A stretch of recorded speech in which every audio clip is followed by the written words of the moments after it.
എന്തായാലും പ്രതീക്ഷ തെറ്റിയില്ല. അവിടെ കളിച്ചു പോയ ആളാ ട്രാജഡി ആയിട്ട് കിടക്കണ കണ്ടില്ലേ? ഓ റബ്ബർ വെട്ടി പാൽ ഒഴുകണ പോലെയല്ലേ ചോര ഒഴുകണത്.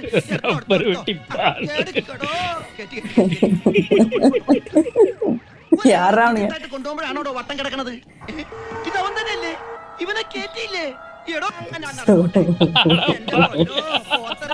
കൊണ്ടുപോണത് പോലെ വിട്ടോ. അച്ചു ഞാൻ പിന്നെ വന്നു. കോമള എന്നെ എടുത്താ കുട്ടിയുടെ അടുത്ത് കൊണ്ട് വെക്കൂ. സൂക്ഷിച്ച് ഹാൻഡിൽ വിത്ത് കയറ്. അച്ചു കുറച്ച് നാളിഞ്ഞ് മെത്തേ കിടക്കണ്ട. 2 മെത്തക്കുള്ള പഞ്ഞി ഡോക്ടർമാര് ദേഹത്ത് വെച്ച് കെട്ടിയിട്ടുണ്ട്. കുട്ടിയുടെ അമ്മാവന്മാര് ശരിക്കും എന്നെ പഞ്ഞി കിട്ടു. ഇതിനെ ഞാൻ തന്നെ കൊണ്ടേ പോവൂ.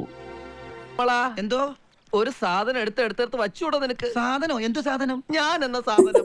ആരെങ്കിലും ആരാന്ന് ചോദിച്ചാ ചന്ദ്രനിന്ന് വന്ന ബന്ധു എന്ന് പറഞ്ഞാ മതി. ചന്ദ്രനിലെ ബന്ധു. താളം ആ കുട്ടി ചിരിക്കണോ?